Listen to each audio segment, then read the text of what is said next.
Welcome back to It's Showtime, the Craig L. Hayes Show. All right, welcome back, everybody. We're on our fifth and final episode here with Donna Silva. We're going to do a short little thing. She's going to tell us a couple more things what she did after she had finished working with Steve Wynn over at the Mirage and putting that incredible property together back in the, let's see, what was somewhere around the 88, 89, somewhere around that mark.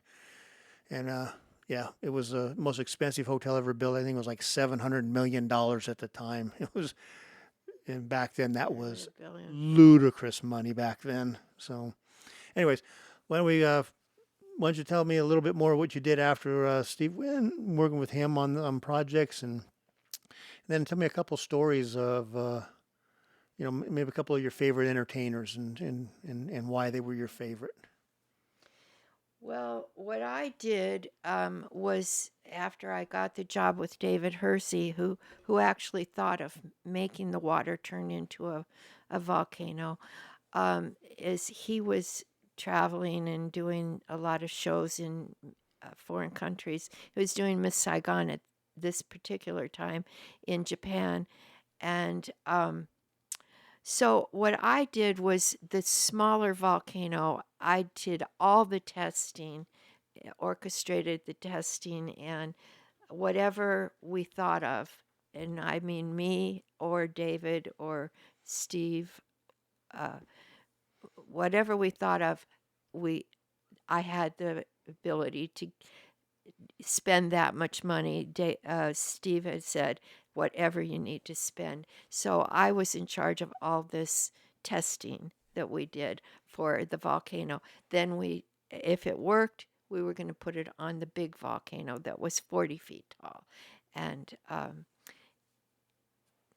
like I said, there were some mistakes and some things didn't work. And that was just how it went. And like it happens at night, so I did get quite close to, or I could say Mr. and Mrs. Wynn both saw me working often at night because they would come and visit the hotel at night and see the progress. And so sometimes, because he had retinitis pigmentosa, I would have to guide him around. He'd say, could you take me to see the Japanese restaurant? Not just my project, but other people's projects.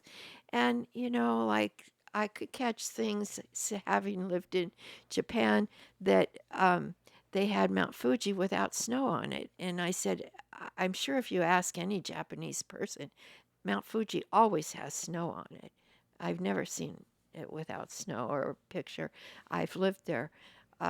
Well, then they get another painter to put snow on Mount Fuji in the Japanese restaurant. And it was quite an experience, but like I said, because it was night and because lighting really shows at night, um, I got that attention from Mr. Wynn, and also he loved the volcano. As a matter of fact, they painted it while and Elaine were on their honeymoon, and they painted it like red rock. And when he came back, he said, "Who painted the volcano?" And well, his brother said they did while they were surprising him. Well, he said it looks like the red rocks. It doesn't look like a volcano. It looks like the red rock, like the desert. I mean, it looks good, but it doesn't look like a volcano. Yeah, volcanoes are black.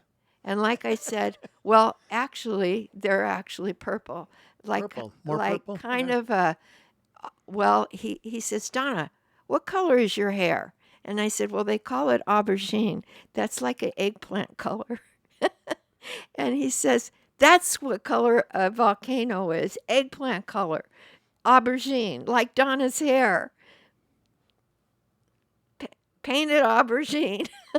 Okay. So we had So to you're the paint. one that made it That's that right. color. That's right. My Okay. hair. He called me over, and then they matched it with some paint. They put it on a rock. We lost the rock one time because, if you're on a desert, and I don't care if that rock is green or purple, or it wasn't purple purple. It was almost black purple. But we lost the rock, and it was such a everybody was looking for this special color of my hair on a rock. And we finally never found it. So I said, we got to get another rock. We got to put little cork feet on it and make it look like a special rock that nobody will ever lose. I'm sure somebody just set it down on their truck or whatever, and it just fell off, and you never find a rock. I mean, in a desert, it's Yeah. per certain rock. But it was fun. It was a lot of experiences like that just you had to be there or you would never imagine could happen. Oh, and by the way, then he did decide to hire me as entertainment director. I didn't get to complete the large volcano because by that time we knew what was going to happen, everything I had tested. But he had already offered me the job as entertainment director. Oh, very good. And that's where I had to get Siegfried and Roy on the stage and their show open, which was no joke. That big dragon that we'd never had animatronics like that in Las Vegas, huge animatronics. Yeah, I worked there for about a month, and Did you? it was that was a load in, man. Lincoln Maynard was Lincoln was there, Troy Say, uh-huh. a couple other guys. Yeah, that was wow. It was a heavy show. Yeah, When that but dragon amazing. got but stuck, amazing. boy, we'd have to start the whole show over, Yeah. sometimes. But it was that show business, you, that's what you love about it. It's that willing suspension of disbelief. You Yep. have to believe that you are really with a big dragon or with a volcano. Yeah. And yeah. What are Oh, you asked me about my favorite show. yeah, a couple of favorite shows and why they were your favorite. Well, I think Liza Minnelli and Joel Grey Amazing, both of them. was such a good show. I mean, they were such consummate entertainers and so talented that was probably, aside from Elvis and whatever people say about Fat Elvis or what, Elvis was the king. And I'm hard pressed to say between Elvis, they're so different, but Elvis would, he just, you would, I don't know, Elvis was wonderful. He really, I listen to him today and I still love his voice. Yep. And he really was so talented. And, but then Liza and Joel, like Joel made up this entry where I was carrying a light behind him and walking him through the audience. Nobody could see me, but they could see the light and Joel walking through the audience. Yeah. And I just thought, boy, he should be a lighting director. But I think my Head Electric had a lot to do with that. The invention of my walking light too. So I would say those were the two things, Elvis and also Liza and Joel Grey. And then I remember this, I was on stage right putting mics on, I forget exactly what I was doing, but I think it was miking somebody that was going on stage. And there's another older, Sabo was his last name, Joe Sabo. He was on stage left, I was on stage right, and Liza and Joel, that was their show, and he was crying, and I knew he's an old guy to me at that time. This Joe Sabo, he was like one of the old guys, but it was so good that it brought tears to his eyes. And I said, I think I'm right. This is one of the best shows I've ever seen. Yeah. And afterwards I asked him, was that like really special? And he said, that's the best show I've ever seen. Isn't it awesome when those shows come, I'm sorry, just when it's done right, it just takes you to another level inside and stuff. And put, like you said, you had chills on you when you start thinking about some stuff. Yeah, and Uh-huh. I understand that perfectly. Yeah, some of the amazing shows, and well, you've had quite the amazing career. Boy, you got to do some crazy stuff. Volcanoes in the Yeah. middle of a desert and fire flying out of it, lights going.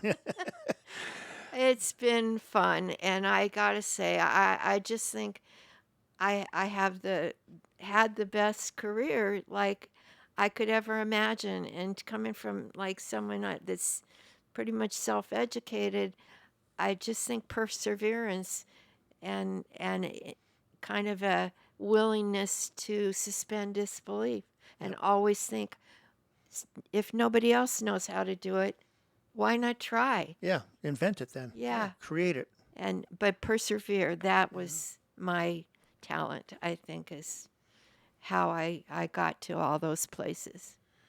I had a friend, a lady friend, that said it's called stick-to-itiveness. You don't give up on it. You stick with it until you get it. Okay. Well, any last words of wisdom for people? I think you've said it already. This is the greatest working career you can have. You know, like I said, short of being Well, an astronaut or something, but I would say if you enjoy your work as much as I did, or it sounds like you did too, oh yeah, uh, what more can you ask for? Somebody said like you'll never work a day in your life if you really enjoy what you do.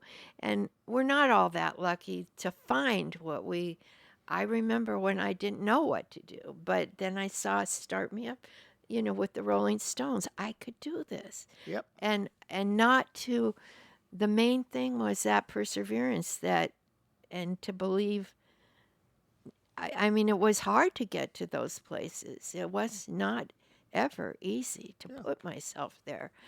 but it And paid there off. was a lot of, during that time of history, against women, people not believing in you. You have to believe in yourself. And sometimes even your parents don't think you're doing the right thing. But mm, there's nothing like having a job that you really do enjoy. Yep, I agree 100%. I'd like to see everybody excel that way. Yeah. Well, I want to thank you for letting me come over and have a chat with you and record it and then be able to put it on my podcast and share with everybody in the world and hopefully people watch it and they enjoy it and they learn something and they learn that our business is show. There's no business like show business. Well, I hope they get to read my book. It's going to be called Start Me Up. So, Yeah. Oh, advertise your book. Tell everybody about it. Start me. yeah, I'm working on it right as we speak. So, Any projected time of when you're going to release it and put it on Amazon or wherever you're going to do it? I'm just starting to think about that, like putting all the chapters together. Mark Twain said, like, if you ever want to do a book about your life, just write. Just where don't think about it in order or you don't have to. Just keep writing and then put it all together someday. Yeah. And that's kind of how I'm doing it. Um, and I think hopefully it'll come out in the next year, Well, good. within a year. I've Very been good. working on it for a few years, so. And it takes time. I've written 5 books, and they take about a year apiece, is what they were taking. Is that right? Yeah. And that's while I'm working full time at the Hilton, and it's just Yeah. it's There is a book that is available that UNLV published for me, and that's in the library. So there is that book. So I am published already, but this one is going to be special because just every time I tell a story, people ask me why don't you write that? That's so, I want to hear that story Yeah. again. So, yeah. People when you're around other people and you tell them some of the things that you've done and the people you've met, they just sit there and look at you in awe. Like, really? You sat backstage and talked to such and such? Yeah. What about it? To us, we do it all the time, so it's nothing. But to the other people, it's like, they are the most awesome people. Well, okay, fine. Yeah. Anyways, thank you, Donna, so very much for letting me share some of your day and share your story and get it out there and let other people know it. Thank you. So Happy glad to have do you. it.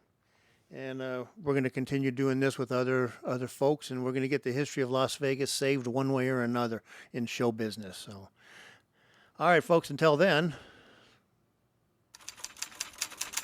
that's the wrong one.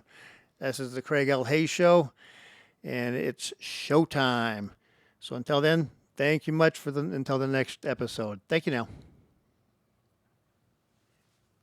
Skip back on me. Oh, It's live. I just run with it. yeah. Oh, well, Live theater's live theater, sure. I don't have George Gibbs screaming in my ear. Oh, he actually